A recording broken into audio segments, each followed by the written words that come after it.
Mas vamos para o noticiário internacional para começar, porque o escritório do representante de comércio dos Estados Unidos começou uma investigação comercial contra o Brasil, a pedido de quem? Do presidente norte-americano Donald Trump. Eliseu Caetano vai chegar agora ao vivo para trazer os detalhes sobre essa investigação direto dos Estados Unidos. Eliseu, meu amigo, boa tarde. Que situação é essa, né? Porque ontem Donald Trump afirmou que decidiu impor essas taxas ao Brasil simplesmente porque ele pode fazer isso. E também disse ontem que não é tão amigo assim de Bolsonaro, que só acha ele um homem bom. Então, tá claro que tem uma situação ali política além de econômica, né, Eliseu? Bem-vindo.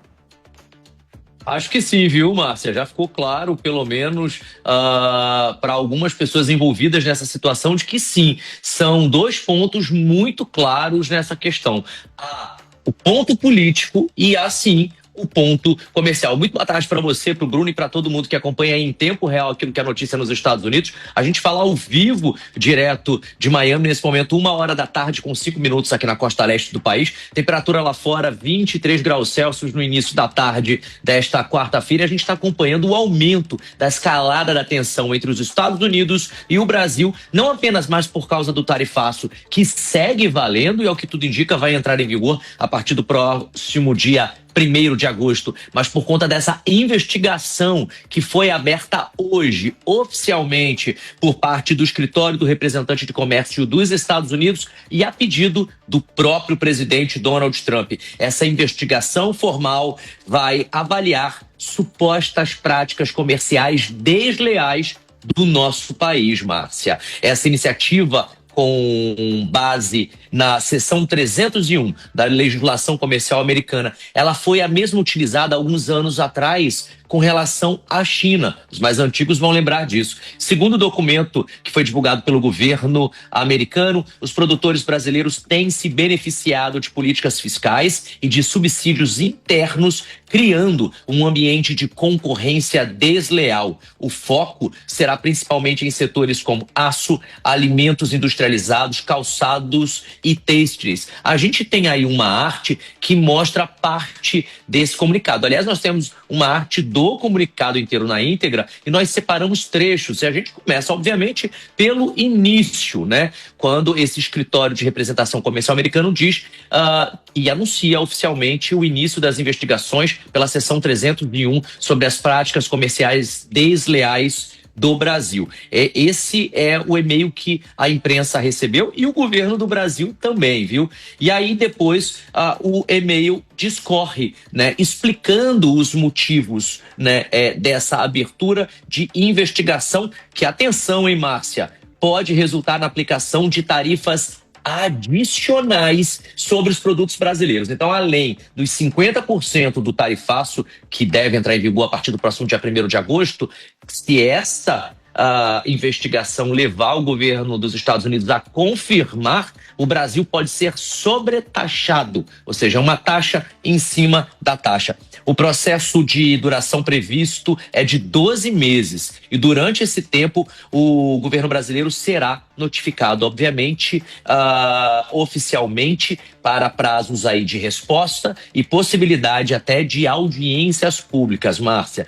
Dados apontam que o Brasil exportou cerca de 36 bilhões de dólares em produtos industriais para os Estados Unidos, isso apenas em 2024, o que representa mais de 40% do total das exportações brasileiras para o país. Qualquer sobretaxa, portanto, de acordo com os analistas políticos, pode gerar aí impactos diretos no setor produtivo nacional e também na balança comercial bilateral. A gente tem aí um segundo trecho dessa carta, eu vou pedir para a nossa editora-chefe colocar também, para a gente acompanhar, porque eles explicam, através dessa carta, oficialmente aquilo que vai acontecer aqui com o governo do Brasil.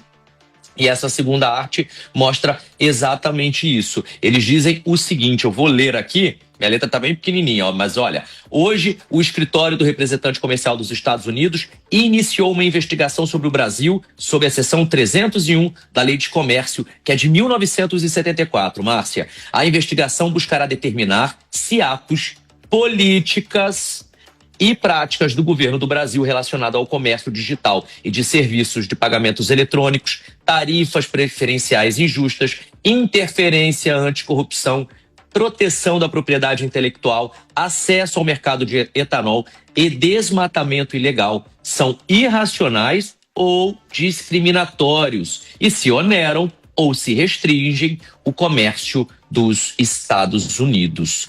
Márcia. Perfeito, Eliseu. A gente vai seguir sobre esse assunto agora, conversando com o nosso comentarista convidado do dia, o Diego Tavares. Abre ele, por favor, aqui na tela, direto de São Paulo. Diego, muito bem-vindo em tempo real aqui na Jovem Pan com a gente. Eu queria que você explicasse melhor para quem está em casa o que significa essa o que eles dizem nesse acordo, né? Nessa carta que eles enviaram ao Brasil. O que seria isso de estar prejudicando as exportações americanas, concedendo tarifas mais baixas a parceiros comerciais que não são os Estados Unidos, a outros parceiros comerciais. Então, o Trump está dizendo que o Brasil prefere abrir o comércio para outros e as tarifas em relação aos Estados Unidos são mais elevadas. É isso? Explica, por favor, para quem é leigo entender, para quem está em casa. Boa tarde. Boa tarde, Márcia. Boa tarde, Bruno Pinheiro. Boa tarde, Eliseu. É exatamente isso. O Trump está agindo como aquele namorado ciumento. Ele não quer que o Brasil se relacione, abra as suas fronteiras comerciais para fazer negócios com outros parceiros. Importante pontuar, Márcia, a seção 301, do ponto de vista comercial, é o procedimento investigativo americano mais gravoso que os Estados Unidos podem encampar contra um parceiro comercial. E, de fato, isso abre as portas para que, além dos 50% da tarifa que já foi anunciada, o Brasil seja ainda sobretaxado.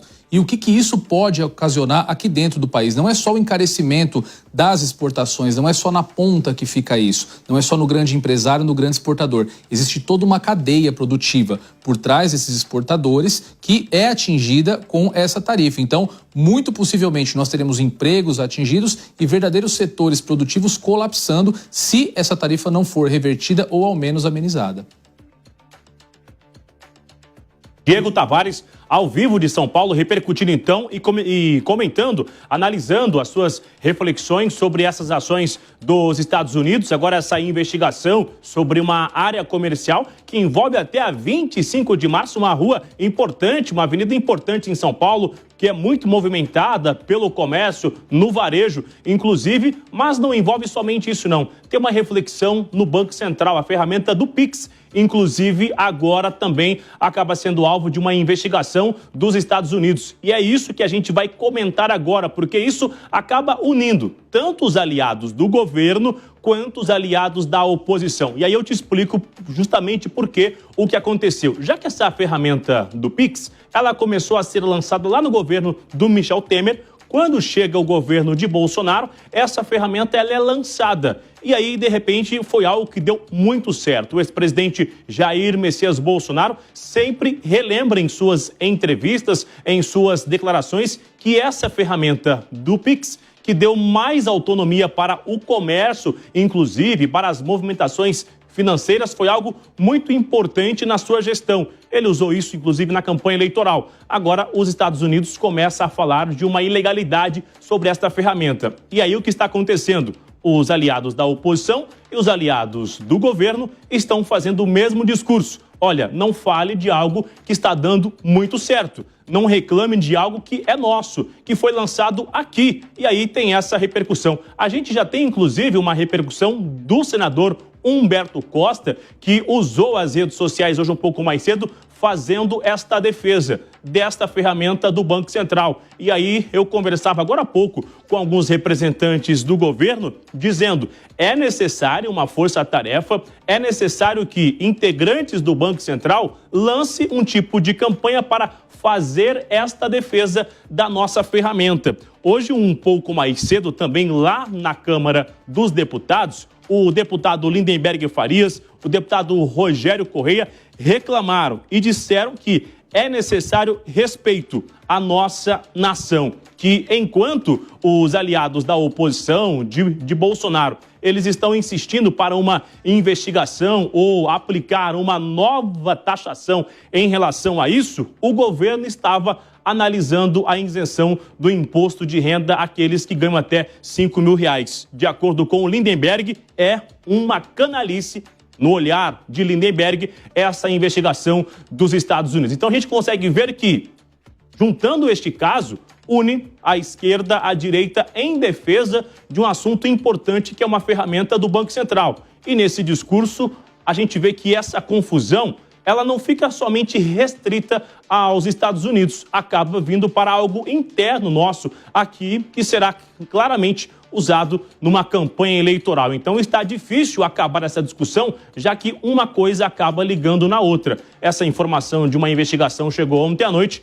e agora os aliados do governo esperam, inclusive, uma reação do Banco Central para fazer uma autodefesa de uma ferramenta tão importante que a gente usa diariamente aqui, né, Márcia Dantas? Com certeza, Bruno. Inclusive o povo, eu estou recebendo muitas mensagens aqui nas redes sociais, revoltado também com isso, com medo, né, do que possa acontecer com o Pix, que é uma ferramenta que hoje ninguém mais praticamente usa dinheiro em espécie, né? Todo mundo ali acaba fazendo pagamentos com o Pix. Então a gente tem que acompanhar e o Banco Central, na minha opinião, já deveria ter feito um anúncio, já deveria ter respondido a essa carta, Bruno.